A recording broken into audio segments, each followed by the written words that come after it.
Assalamualaikum warahmatullahi wabarakatuh. Alhamdulillah, wassalatu wassalamu ala rasulillah wa ala alihi wa sahbihi wa man walah, amma ba'du.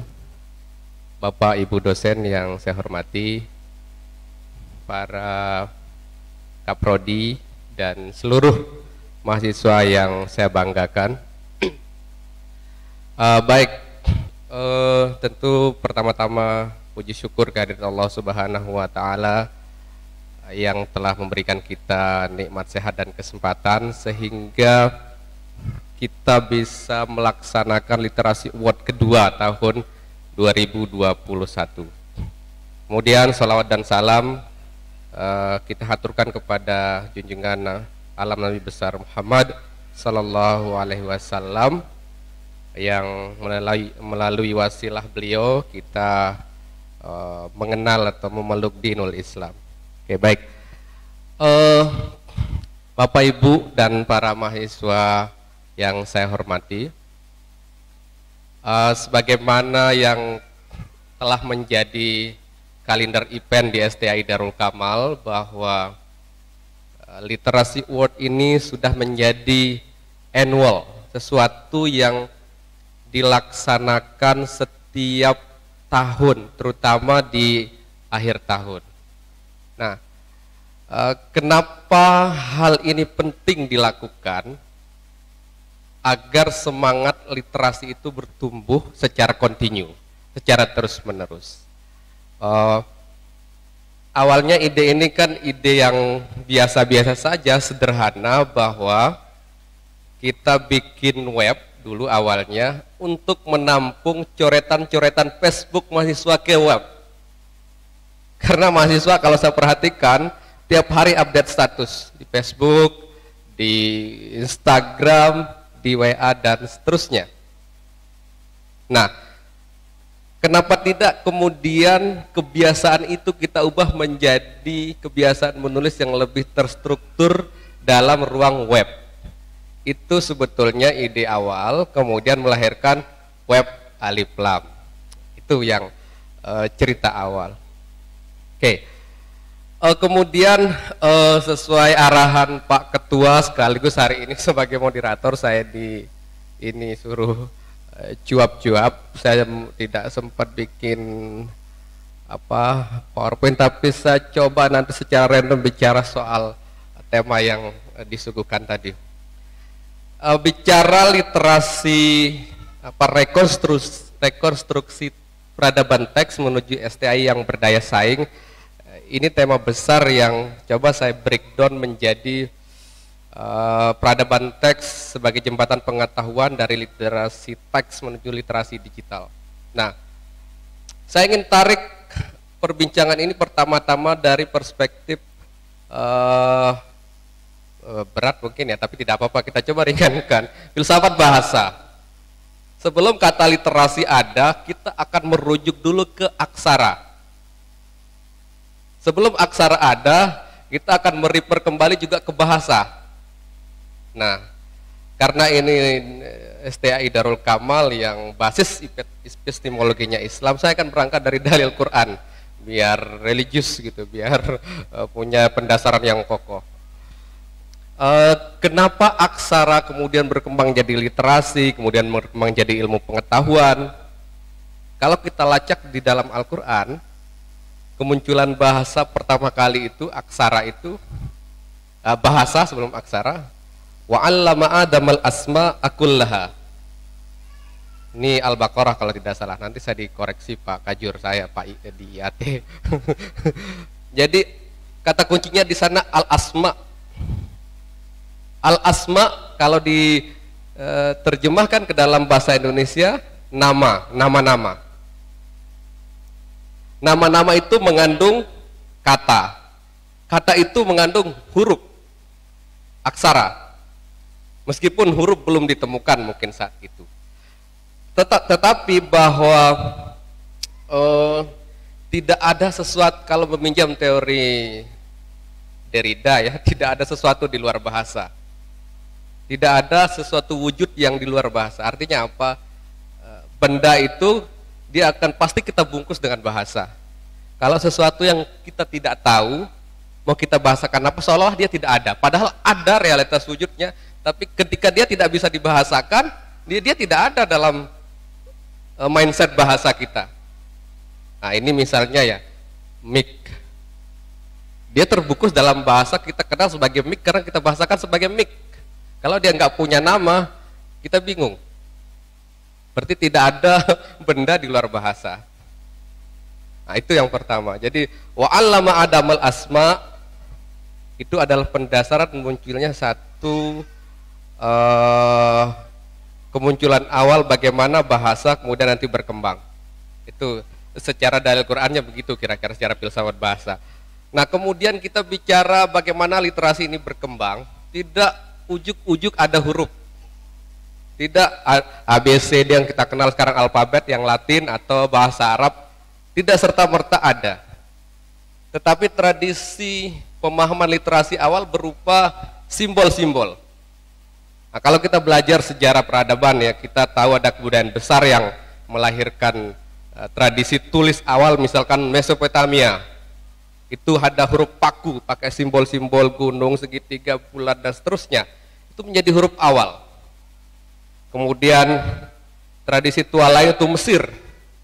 Huruf kuno Mesir bisa kita lihat, sekarang kan nggak perlu kita ke Mesir, lihat di YouTube ada tuh piramid, tulisan-tulisan hieroglifnya di situ ada. Itu di bagian peradaban Timur Tengah, katakan kalau Mesir itu Afrika. Nah, kalau Eropa muncul dari Yunani, peradaban literasinya. Ya, Phoenicia awal Yunani kuno itu kemudian jadi Yunani. Yunani itu melahirkan bahasa Latin, Latin itu berkembang ke seluruh dunia dan kita akomodir sebagai bahasa tulis kita hari ini, bahasa Indonesia. Bahasa kita Melayu, tetapi aksaranya Latin. Nah sebelum itu kan ada Arab Melayu. Yang kita gunakan dominan Arab abad-abad 11 sampai 19.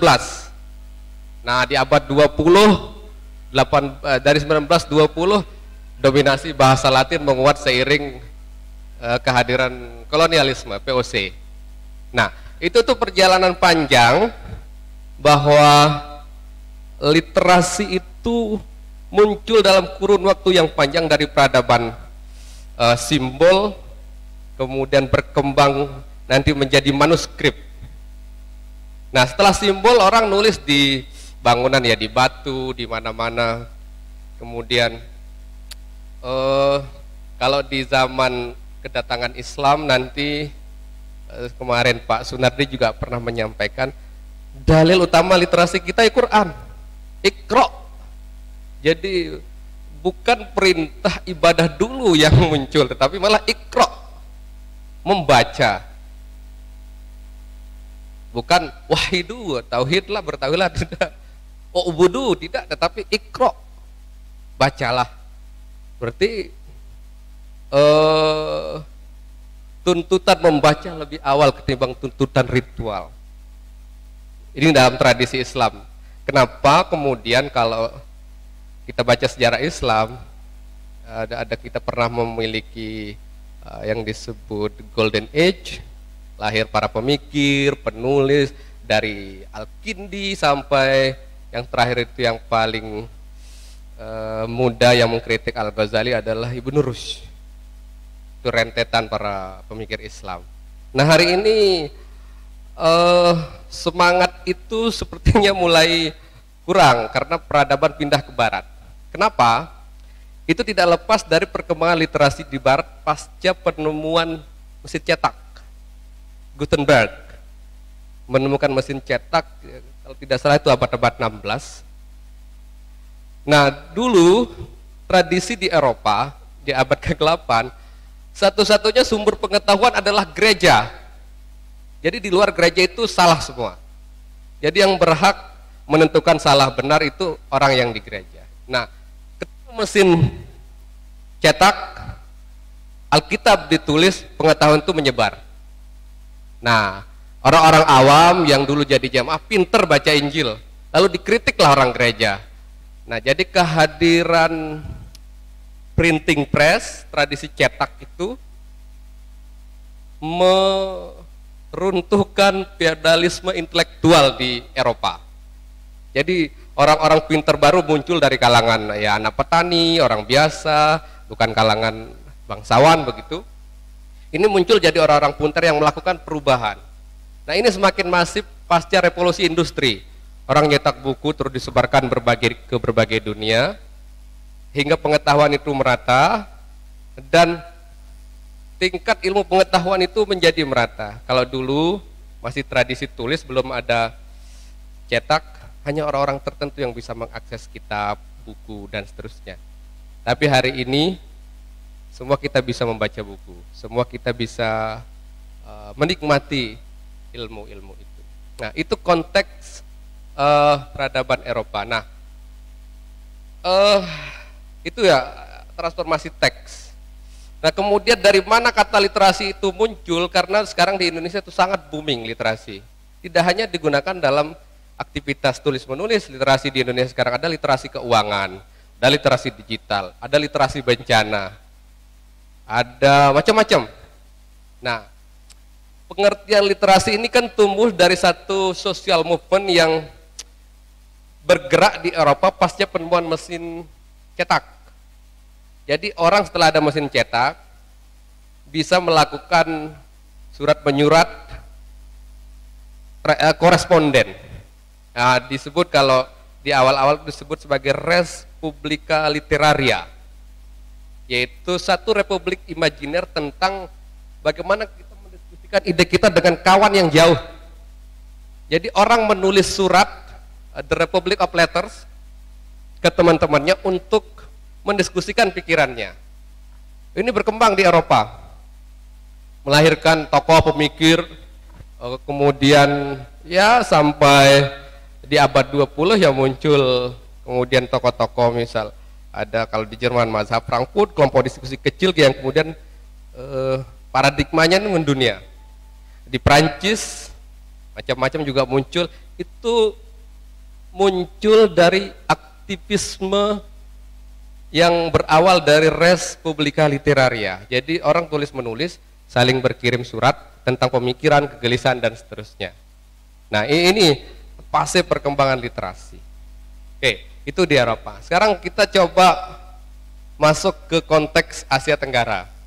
Nah, Asia Tenggara ini juga dalam beberapa riset banyak manuskrip-manuskrip lama yang ditemukan, kemudian itu merupakan hasil dari percetakan. Nah, kalau kontemporer ya, kalau nyetak kitab itu yang kuat tuh Surabaya, apa namanya saya lupa. Terus kalau di Kudus ada Menara Kudus, yang itu yang berfungsi menyebarkan ilmu pesantren tuh, cetak kitab. Kalau tidak ada percetakan Menara Kudus, terus di Surabaya itu transfer ilmu pengetahuan kita ini mandek.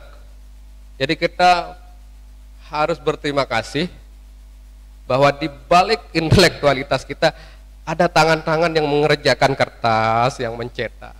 Jadi ini kita pinter, ini orang-orang nggak kelihatan di belakang kita banyak berjasa ini. Ada jasa kurir kalau hari ini, yang kalau kita COD yang mengirimkan buku misalnya, kebetulan beliau owner buku ini. Jadi jangan sepelekan Gojek misalnya itu. Gojek berjasa membentuk intelektualitas kita kalau kita sering beli buku online, atau JNE dan seterusnya. Jadi tidak ada intelektualitas itu berdiri sendiri. Tanpa Gutenberg kita mungkin tidak semasif ini tumbuh peradaban manusia melalui percetakan buku. Nah, kalau dalam konteks Asia Tenggara, kita kenal percetakan awal-awal itu dikelola kelompok-kelompok habaib, terutama di Singapura. Nanti bisa dicek, Pak Faizan lebih paham soal ini, nanti ada sejarah di Nusantara itu. Kelompok-kelompok habaib berperan dalam proses itu, percetakan buku, terutama dalam tradisi ini ya. Tadi saya menikmati tarian-tarian itu bahwa ada nuansa Islam yang berkebudayaan kalau bahasa Bapak izin ini. Ada tarian Aceh tadi ya. Kalau dengar lirik-liriknya si Aceh. Jadi Aceh memang punya sejarah panjang peradaban Islam. Ya. Sumatera itu kan titik nol, ya Malaka lah Islam di Nusantara, di Southeast Asia sekarang bahasa orang bule itu. Literasi keislaman itu muncul juga dari tradisi tulis awalnya. Nah, penting saya ungkap juga begini bahwa kenapa literasi ini muncul sebagai satu yang sangat berkontribusi pada ilmu pengetahuan. Kita tidak bisa melepaskan peran peradaban besar. Kalau tadi seperti saya sebut Mesopotamia, Mesir, terus kemudian kalau bahasa Arab itu dari Syria Aramaik kemudian bertransformasi menjadi bahasa Arab kontemporer sampai hari ini. Ini Pak Andi orang bahasa Arab mungkin dikoreksi. Jadi Syria Aramaik, bahasa tua, bahasa kuno Arab kemudian berkembang menjadi bahasa Arab yang hari ini, bahasa Arab Quran. Nah, kita tidak boleh melupakan peran Asia Timur. Ada peradaban dua itu Cina, Jepang, Korea. Itu punya aksara sendiri, berbeda dengan yang tadi. Nah, peran besar Cina salah satunya adalah penemu kertas. Kertas ini dipasok sebagian besar percetakan oleh Cina. Maka jangan heran, meskipun itu status hadisnya bisa diperdebatkan, utlubul ilma walau bisin itu benar secara konteks ya. Beda lagi kalau kita bicara sanad dan seterusnya, itu ilmu hadis. Tapi sejarah historis pernyataan itu benar. Nabi, meskipun itu bukan nabi ya, mungkin percakapan umum saat itu bahwa peradaban Cina telah tumbuh. Meskipun hadis itu mengkatek ke nabi, tetapi secara masyhur peradaban Cina sudah tumbuh sebagai peradaban tua, penghasil kertas dan seterusnya. Nah, Cina ini berperan besar membantu kita ini tercerahkan. Ya sampai Asia Tenggara, kemudian karena orang Cina ini kan daya diasporanya kuat sekali. Di mana-mana ada Cina di Indonesia ini. Bahkan kita dulu dalam sejarah tahun 60-an di Aimal itu dikuasai Cina. Baru pasca 65 pindah karena ada satu tragedi besar dalam sejarah bangsa Indonesia. Oke, itu Cina, kemudian Jepang. Nah, lalu kita ke konteks Nusantara pasca Indonesia. Kita kenal huruf paling tua kalau tidak salah itu Pallawa. Sebelum itu mungkin prasasti Kutai, saya tidak tahu apa namanya itu, di Kertanegara. Ada Pallawa yang saya tahu, kemudian setelah Pallawa ada aksara Kawi, setelah Kawi muncul lagi Hanacaraka, setelah Hanacaraka lagi muncul model Bali itu Carakan. Satu lagi kebudayaan besar kalau dalam konteks Nusantara yang punya aksara Bugis, Lontara Bugis. Nah, ini perkembangan literasi yang kita sebut barusan mungkin kita sudah tidak paham semua ya, karena kosakata kita ini sudah bahasa Latin semua ini. Buku bahasa Indonesia ini bahasa Latin. Jadi Lontara, Pallawa, terus Kawi sudah tidak bisa kita, kecuali beberapa orang di Lombok yang masih bisa baca babat. Itu babat campuran itu Carakan Bali lah modelnya itu. Bapak Jamal mungkin bisa, beliau Prof Jamal. Nah, itu perkembangan literasi yang menumbuhkan sistem pengetahuan kita itu secara umum. Oke, nah setelah revolusi industri pertama, percetakan dan seterusnya, kita berhadapan dengan satu fase baru dalam peradaban manusia, itu revolusi kalau sekarang kita sebut 4.0, revolusi digital. Nah, revolusi digital ini berawal dari penemuan internet. Ya, internet kemudian jaringan. Nah, itu pakarnya Pak Yusuf yang owner wifi. Nah, penemuan internet ini kemudian semakin buka ruang pengetahuan. Nah, kalau dulu kita harus beli buku baru, kitab dan buku baru bisa mendapatkan ilmu pengetahuan. Sekarang tidak, anak-anak mahasiswa ini bisa klik apa saja di smartphone, bisa membaca. Nah, ini kemudian kita sebut dengan literasi digital. Literasi berbasis web, berbasis teknologi informasi. Literasi digital ini punya 4 pilar. Pertama ini, karena saya pernah ngisi di Kominfo beberapa kali, saya tahu 4 pilar itu. Ada digital etika digital. Jadi kalau di Facebook, meskipun Anda bebas, tidak ada yang menseleksi tulisan Anda, jangan coba-coba maki orang lain. Nanti kena pasal penghinaan. Itu namanya etik. Atau jangan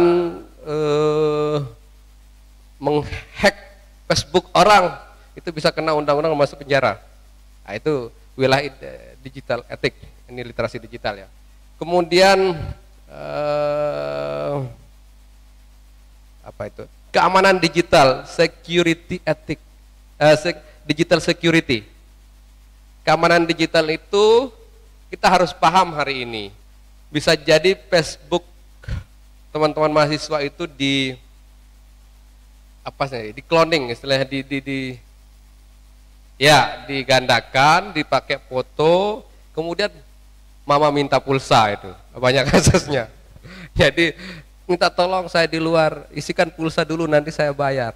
Misal Pak Alwan, nama Pak Alwan dipakai, kita percaya karena Pak Alwan teman kita, sahabat kita, guru kita, tapi ternyata bukan Pak Alwan. Nah, itu harus hati-hati.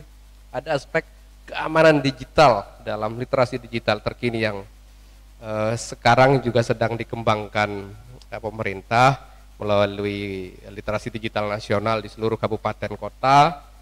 Kemudian yang terbaru ada program namanya Indonesia Digital Tribe. Jadi suku-suku digital Indonesia. Jadi ada suku baru sekarang. Nah, ini anak-anak yang lahir 2000-an ke bawah itu namanya digital native, penduduk lokal di internet. Kalau kami ini migrasi, karena saya hidup sebelum zaman smartphone, masih pernah bersurat menyurat. Jadi tidak langsung WA atau Instagram saling DM, tidak. Saya surat menyurat dulu, termasuk mungkin guru-guru kita yang lain. Nunggu balasannya seminggu. Kalau kalian baru satu kali asret, setelah itu bisa langsung dibalas. Oke, waktu saya 2 menit lagi. Oke, setelah keamanan digital ada apa lagi saya lupa. Kultur digital, kebudayaan digital. Kebudayaan digital itu artinya bagaimana budaya baru yang tumbuh di internet, di media sosial itu harus kita beradaptasi. Jadi kalau internet bisa digunakan atau media sosial bisa digunakan untuk kampanye ilmu pengetahuan, silahkan. Internet bisa digunakan kampanye kebudayaan, silahkan. Internet bisa digunakan untuk kampanye literasi, silahkan. Itu adalah sesuatu yang penting kita lakukan di era banjir informasi agar kita menyeimbangkan informasi-informasi yang tidak jelas dengan informasi-informasi yang bermanfaat. Mungkin hanya ini pancingan saya dulu, nanti kita lebih banyak berdiskusi. Assalamualaikum warahmatullahi wabarakatuh.